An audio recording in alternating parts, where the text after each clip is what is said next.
Hey everybody, it's Kairos. The response to my last Challenger gameplay of ScrubNoob was really great, so today we're going to look at how ScrubNoob carries against players like Svenskeren, General Sniper, and however you say this guy's name. ScrubNoob himself will also be joining us to answer some questions about his decision making and playstyle, so be sure to stay tuned for that. I'm going to break down how he tracks the enemy jungler and passes that information along to his teammates for them to completely deny enemy jungler influence. If you like this video, like and subscribe. Also be sure to set notifications to all so YouTube will actually let you know when new content is released instead of relying on the algorithm. We are all ready to get started, so let's get into it.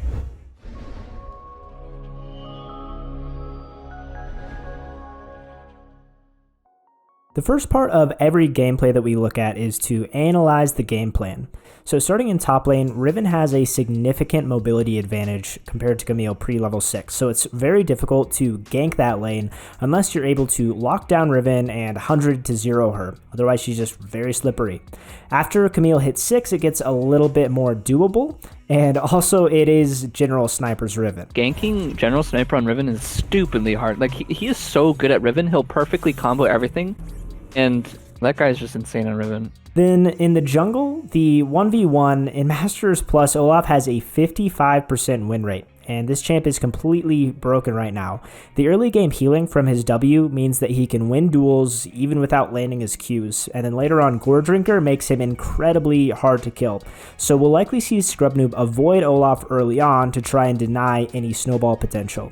In the mid lane, Galio has a lane push advantage from his Q and his passive, and Silas is going to be shoved in most of the time. He takes fleet footwork just to stay topped off and in the lane, and that means Galio will likely be the first to move to fights. Then in bot lane, Misfortune and Nautilus should be pushing in because they have Tyr and the Comet tick, so they're just trying to shove the lane. And then Vayne and Bard have pretty good disengage, so they should be safe in 2v2s, but for them to be proactive and look for kills, they'll need help from Rengar, Galio, or Camille to pick those up. Overall, the enemy team needs to get ahead and snowball early and then generate wins in skirmishes and team fights. But ScrubNoob's team will outscale, and Vayne is just going to have a field day kiting for melee champs in the late game. So right off the bat, the first thing we notice is the trinket ward at the red side ramp to deny the level 1 invade from Nautilus and Olaf, which is actually very strong level 1. ScrubNoob just places the ward by his red buff so that he'll spot out any invades, and if Olaf decides to take that level 1.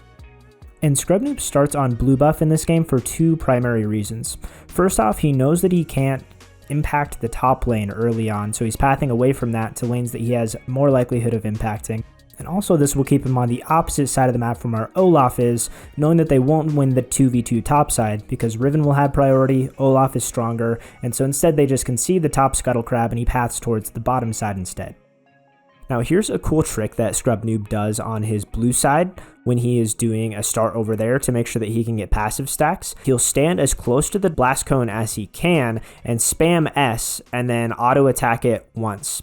And what that does is it cancels the auto attack but still gives you the passive stack. Then you queue the blast cone over to the blue and you're able to start it with 2 passive stacks. And so the execution on this, make sure that you're standing in melee range while still being in the brush on that blast cone. And spam your S key and then press right click, auto attack once. If you're standing too far away, you'll leap and you won't be able to cancel it. Now the junglers know each other's start because Camille shows late top lane, so they know that she was leashing, and then the enemy bot lane shows up late for Olaf's team, and so they know that he started blue. And so both junglers know where each other are starting and pathing toward. And even in high elo, fake leashes aren't that common, and so seeing who shows up to lane late is a pretty reliable way to know where the enemy jungler is starting. It's a safe assumption that he does the full clear, but there's the Olaf possibility. likes to start blue. Yeah. He likes to start blue. There's some scenarios where he'll start like Raptors, but usually in solo queue, especially in lower elos, it's pretty safe to assume which camp he's starting. Even in Challenger, I don't think that fake leashes are used that often. You can correct me if I'm wrong, but I don't think that junglers like losing the time that they get off of their first buff, like off of the leash. And ScrubNoob knows that Olaf can't gank bottom right now because the wave is too big, he would take too much damage. his bot laners can't follow up on it, and also it would leave his top side vulnerable to counter jungling. The only other option for Olaf is to path into his top side, and so you see the pings on the red buff, and passing that information along allows Galio to go get a really good ward timing, because we know Galio is going to be pushing. He gets an awesome ward to deny any ganks from the river or from the ramp for Olaf. So the junglers have perfectly matched each other's clears. They both do a full clear into Scuttle Crab, and both of the lanes are actually playing around that pressure. Camille isn't really gankable, and then the Misfortune and Nautilus are pushed in a little bit right now. Olaf showing top here gives the green light on the bot side. He keeps his passive stacks up on the Scrying Orb, and then Vulcan, who is the bard, actually comes up with a kind of cool play to force out the Misfortune flash. It would be a long shot to get a kill here, but it's actually just good pressure. They know it's a green light. There's no real recourse for the Olaf. He's on the top side. And so it's a free play to get a summoner advantage for the bot lane. Now, both junglers have the same option. They can either go and invade the camps that are coming up because it's just after 4 minutes. They know that both of the Gromps are coming up at level 2, but instead of invading, Rengar goes ahead for the level 2 Gromp on his own side. We saw him start his recall, so that's how I knew. I was ganking bot and I was watching where the Olaf was going, and I saw him recall, so then I was like, okay, he's going straight to his Gromp because it's the only camps that are up. There's nothing else he can do. Also, because Vayne was able to crash it, the wave's now going to slowly push back towards them if they just last hit. So while Olaf is bot side, he won't be able to get a gank off if the Vayne and Bard use the slow push to provide them with some safety. The Gromp being there tells ScrubNoob that Olaf didn't invade, and an earlier fight that burned Riven's flash actually sets up a gank here. There's a large wave coming in, and so this could be a really punishing gank, and Camille just doesn't hesitate. She commits the flash, knowing that they have to be able to lock down the Riven, like I mentioned earlier, or else she is just going to dash out. And it's interesting to look at what they do with the wave here. It's in a very awkward place because the casters don't quite get into the wave, and so they would have had to stay and crash another wave to make sure that Riven isn't able to freeze, but she had TP and was going to come in. And so that means Camille has to burn the TP to match and make sure that Riven isn't able to freeze the wave. If they had crashed it, she could have reset and then just walked out with the wave slow pushing towards her. And then I pinged his Krugs, and then turns out he was there. He was exactly there. He warded the Tribush, and then we knew he would recall because there's nothing else for him to do topside. So he was going to come back to his bot side camps and the Scuttle. Now we have a Scuttle / Drake fight coming up. Top, neither of them have TP, so they won't be able to join the fight. Both junglers are level 5 right now. And then Misfortune crashes a large wave, which tells us she's trying to reset because she's still on her starter items. And so Vayne and Bard are still in lane and are able to rotate where Misfortune is in base. And then Galio is going to hit 6 just a little bit before Silas does. Because he has priority in mid and bot, ScrubNoob opts in for the Scuttle fight, knowing that the worst case scenario is a 4v3 in his favor. So the fight breaks out. Rengar is going for the Scuttle Crab, and Olaf actually smites it to hit level 6, but Galio, like we mentioned, joins the fight much faster, and then the bot lane is there, and it's a 4v3. Silas can't join, and it's just really easy to pick off the Nautilus, get a free kill, even though they lose the Scuttle Crab. Now, Olaf sticks around here for a little bit too long. Without the ultimate, he just gets completely destroyed. It's a 3v2. They almost get to pick up the kill on Misfortune as well. Instead, they decide wisely not to go for the dive and just leave with the advantage that they have. Now, ScrubNoob goes to clear his Krugs. He's going to hit 6 off of this camp, and this is a really opportunistic play. He sees that the bot lane comes back, and Vayne she wants to reset. She's still sitting on starter items, but there's an opportunity here. So they crash a big wave, Nautilus and Misfortune, and then this is typically a time where supports will go roam. And so he's waiting for the Nautilus roam to come out, and he leaves the Misfortune unattended. And with the ultimate, this is a super easy kill for ScrubNoob. He goes in, no chance for Nautilus. He kills the Misfortune, and he actually starts to immediately recall here. And we see the pings on the enemy blue buff, and they have the timer of this, and he's assuming that Olaf is coming straight out to his blue buff.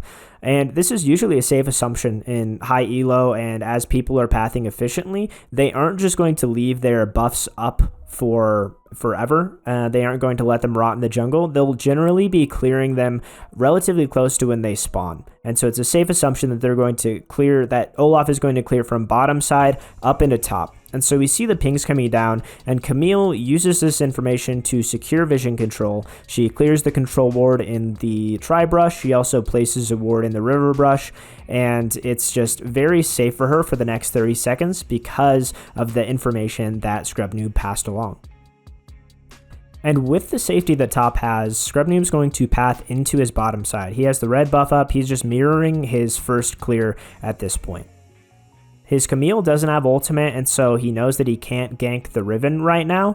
And then mid and top have wards, so Olaf doesn't have a lane to gank at this point. His only play is Rift Herald or to invade the jungle that was just cleared by ScrubNoob. And so ScrubNoob keeps his pathing open by going from top to bottom. Then he can clear his whole bot side, so he has plenty of efficiency in the camps to take. Then he can gank mid, look bot, take Drake. Lots of options compared to Olaf being pigeonholed into just being able to take the Rift Herald. And here he uses the priority in mid and bottom to just solo the Drake. It's very easy. They know that Olaf is on the top side. It's very, very safe and free. And notice what bottom lane does here with the priority. They actually don't need to help ScrubNoob on the Drake, and so Vulcan goes in and he gets a deep ward on Olaf's Gromp that is actually going to be very big. And so it's always a good use of priority to go and get deep wards when you know that it's safe. Playing in challenger games, when you're tracking the enemy jungler, like you're doing every clip that we see here and passing along that information, do you rely more on pings or chat? Like, what would be your communication tips for tracking? I know in challenger, it's really up to the jungler to track where the enemy jungler is. So it's really important that if you're playing jungle, you spam ping where you think he is. I like spam pinging. If you have enough time to spam ping while you're clearing camps, then absolutely do that. Don't just ping once. It's always better to spam ping. And if you know Olaf or the enemy jungler is going to be ganking sometime soon, or you absolutely know where he is, you should type it in all caps. Like literally like, bot play safe, Olaf is coming. Or like, Olaf's going to do dragon in a minute or something. Communicate as much as you can to your team. And now they spot Olaf on the Gromp, set up by the ward earlier. That bot lane used their priority to get deep vision. And they just kind of look to see if there's any opportunistic play that they can make. Galio has ultimate up, and so he would be able to join pretty shortly. And Olaf greeds his recall. He just continues channeling and then is forced to flash out. And ScrubNoob follows up with the ultimate. But because Nautilus comes back to peel for the Olaf, that leaves Misfortune completely vulnerable. No peel. Also has no flash at this point. Very easy kill. And good tanking by the Bard to make sure that he sits on the edge of turret range, tanks, and then gets out super safely. Very just clinical dive. And again, ScrubNoob recalls immediately. There's nothing for him to do on the bottom side of the map. There's no camps to counter jungle. His closest camp is Wolves. There's no dragon. And also, he has his full item. So he finished the Eclipse and is resetting for that, not wasting any time getting his item power spikes. And ScrubNoob is always pathing into the side of the map where action is going on. So if he had delayed his back in the bot side, then he wouldn't be around for the fight that is coming up right now. So they're setting up a dive with the Rift Herald, and it's actually looking pretty bad to start out with. But what ScrubNoob does here is, it's just nice to watch. I have Eclipse. Like, I'm fully fresh off the base. This is like one of the most perfect fighting spots for Rengar, because you have both bushes to utilize, and you can dodge a lot of damage if there's like a person to jump to on the other side of the wall. You have a lot to play around, and when you're fighting in a bush as Rengar, your champion's like 3 times stronger. You're guaranteed 3 Ws, essentially, if you play it correctly. We probably didn't even need a 4th person. I probably could have just won this fight by myself, honestly, if I used my E properly. He uses his mobility to basically just not get locked down, which just buys a ton of time for the Camille teleport to come in off of her reset, for the Galio ultimate, and then also for the Bard to join the fight. And with the Eclipse finished, he just sustains throughout the whole fight. His target selection is awesome. And it's just really, really fun to watch him mechanically outplay these kinds of fights. And notice what he does after winning a team fight. He crashes the mid wave, he goes in for counter jungling. He's not wasting his time with resets or with clearing his own camps. He's using that window of time where they have a numbers advantage to counter jungle. And staggered death timers mean that they're funneling into the jungle one by one. Easy pick off on Nautilus, and then also Misfortune is just in a bad spot between turrets right now. And this sets up an easy kill with the ultimate, and Vulcan's doing a great job of just shadowing ScrubNoob what he's doing. He recognizes 6-0-5 Rengar on his best champion. That might be a good person to play around. ScrubNoob clears from top to bottom here because this is his only opportunity to clear the top side, with the Drake spawning in about 30 seconds. He knows that he won't have the opportunity to come back up here while the Drake is on the map, and so he clears the camps now and then paths towards the objective so that he's around when that fight breaks out. Now, Riven's on the top side, and they know that she doesn't have TP, and Camille won't be able to join the fight either. This starts off with an engage onto Bard, and ScrubNoob comes in, and he uses the ultimate.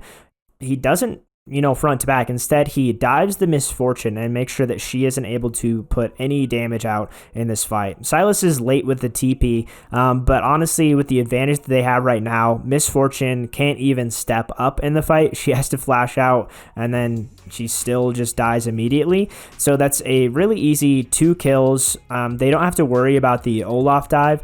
Bard is sufficient peel for the Vayne to make sure that she's still protected, just with how far behind the Olaf is. And the EC Drake secure just means a forfeit is coming in pretty quickly here, 17-1. And this is just completely set up by ScrubNoob's pathing and tracking of the Olaf to make sure that he has no inroads to make an impact on the game. And that's going to bring us to the end of this video. A huge thank you to ScrubNoob for joining us for this video. It was really awesome that he just took the time to sit down and talk with me. And it was incredibly insightful to get in the head of the best Rengar player in the world. Be sure to join his Twitch streams the next time that it's live. I'll link that down in the description. As always, thank you for all your support, and I'll see you next time.